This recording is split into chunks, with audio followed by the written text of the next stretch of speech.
Assalamualaikum. Hari ini 11 April 2025. Saya dekat KLIA sekarang. Dalam perjalanan nak ke Sandakan pukul 10.20 flight kami. Kalau kat luar tu, daripada semalam lagi hujan lebat. Hujan lebat kat luar tu gerimis tau. Nampak gerimis kan. Hari ni dah raya yang ke-12 tau.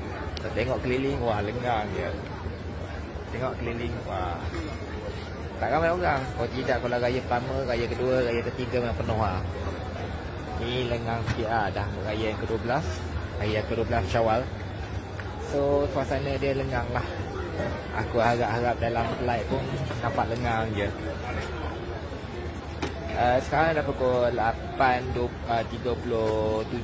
Dalam pukul 10.25 macam tu dah masuk check-in. Dah flight. Dalam 2 jam sebelum tu dah boleh check-in. Kejap lagi lah kami dah boleh check-in. So saya stop di sini. Assalamualaikum. Tu Sandakan.